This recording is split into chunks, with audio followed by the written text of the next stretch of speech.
Essentially, the 30-year Treasury has spent its longest stretch above 5% since 2007.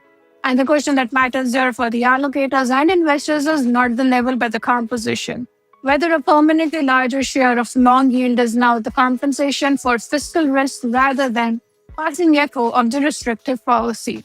This particular note and video decomposes the long bond. It sorts the structural from the cyclical and lands on a house view. Now, the long bond's recent behavior reads as an anomaly against the last 15 years. The 30-year yield now has traded above 5% on roughly 27 sessions in 2026, about a fifth of all trading days this year and the most since 2007 when it cleared that line on some 50 occasions.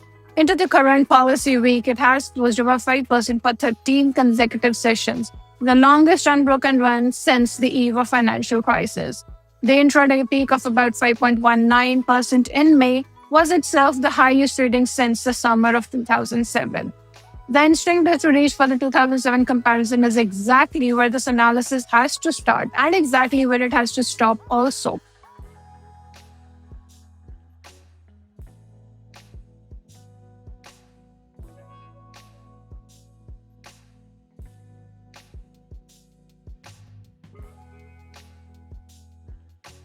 Hello everyone, welcome back to our channel and welcome back to another episode of the Capital Insight series. This series sits within our Fundamentals of the Noise series here at Punjab Capital Research.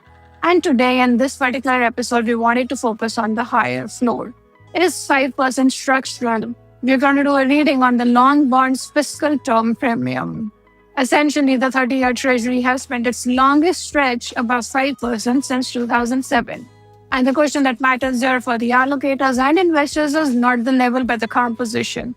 Whether a permanently larger share of long yield is now the compensation for fiscal risk rather than passing echo of the restrictive policy. This particular note and video decomposes the long bond. It sorts the structural from the cyclical and lands on a house view. So let's do a deep dive. Let's get started with the streak and why it is not 2007. Now, the long bond's recent behavior reads as an anomaly against the last 15 years.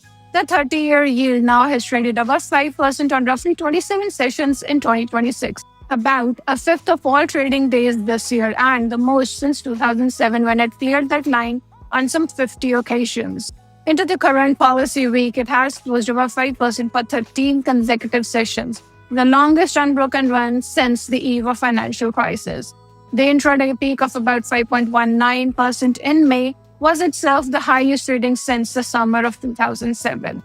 The instinct that to reach for the 2007 comparison is exactly where this analysis has to start and exactly where it has to stop also. In 2007, the long bond sat above 5% while the federal funds rate stood near 5.25%. Today, it does the same with the policy target at 3.50 to 3.75%, roughly 150 basis points lower.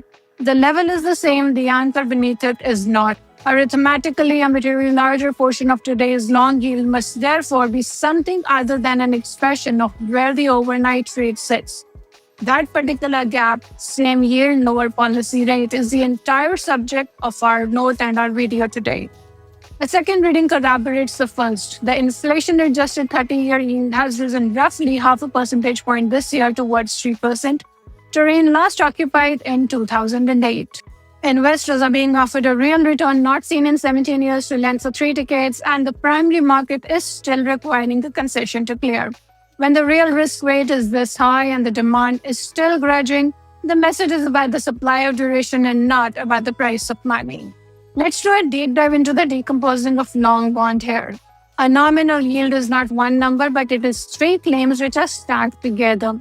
It compensates the holder for the expected average real short rate over the horizon, for expected average inflation over those 30 years, and a term premium, the additional payment demanded for bearing duration and inflation uncertainty over such a long horizon.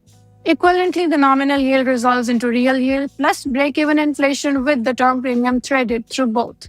To ask whether 5% is the new normal is really to ask which of these components has moved and whether that move is durable. Take them in turn.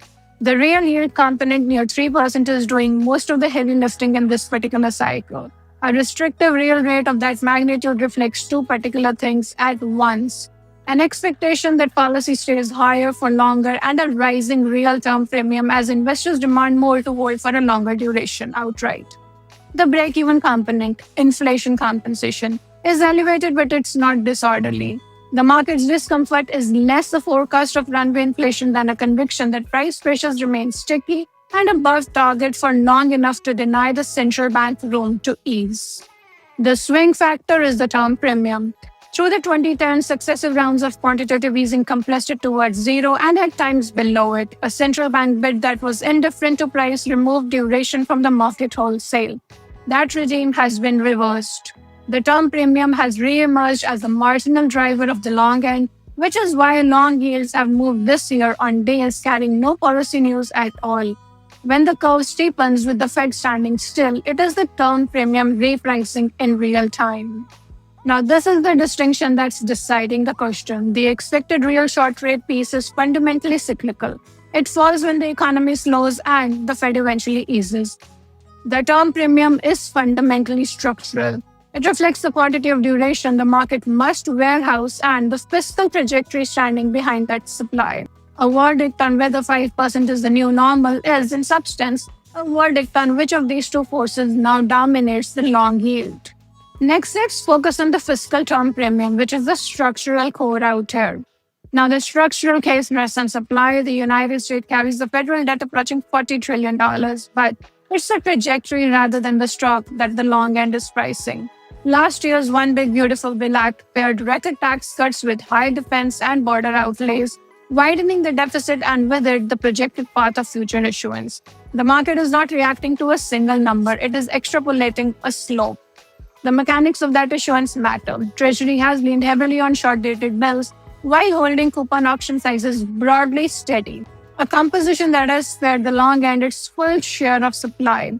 Dealers now expect that to change, with 2 to 30-year auction sizes rising from around 2007.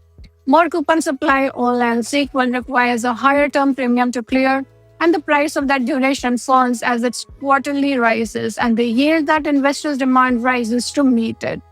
The buyer base compounds that effect because the marginal holders of long end today are more price sensitive than the reserve managers and official institutions that once anchored demand and bought for reasons other than yield.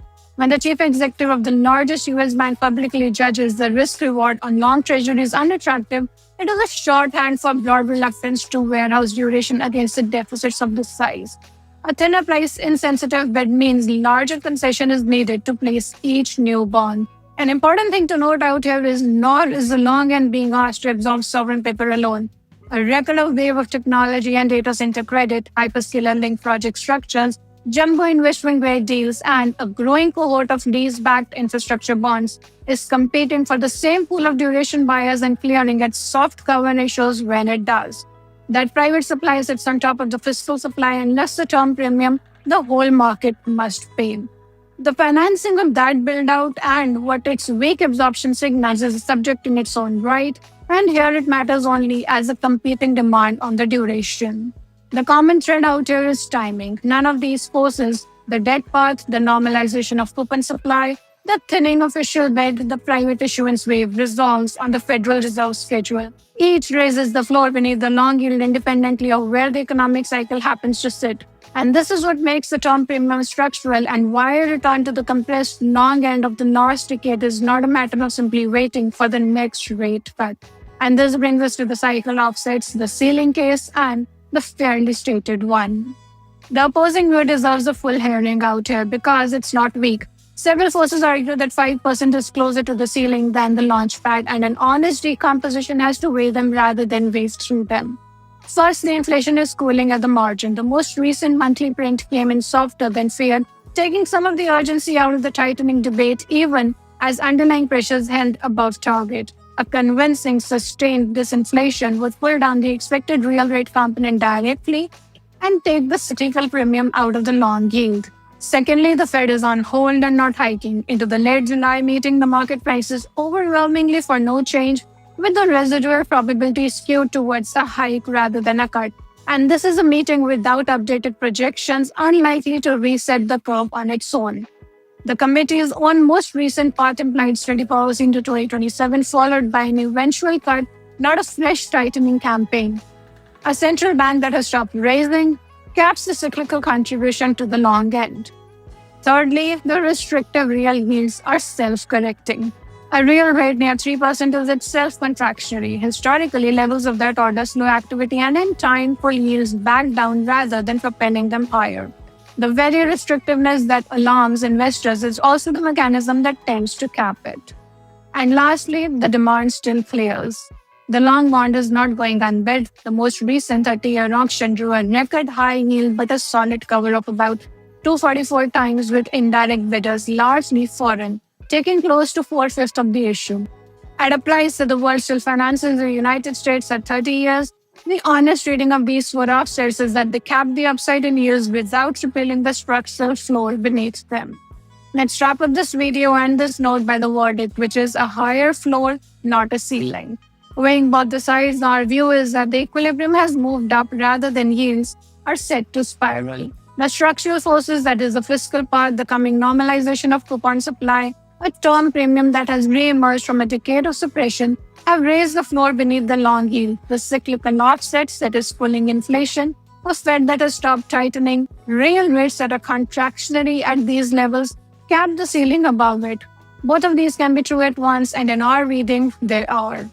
We expect the 30-year to oscillate around a higher center of gravity, roughly 4.75% to a 5.25% band, with 5% functioning as the midpoint rather than a barrier. More common is the writing strength for the yields at this level. A durable return to 3% handle, that is the world of 2010s, is not the base case, absent a growth shock or a credible fiscal consolidation. In our view here at Punjab Capital, the level is arresting, the calm position is the story. For a 30-year lender, the round number is the noise, the term premium is the fundamental to focus on. That's all that we wanted to share with you in this video update. Stay tuned in for our next one.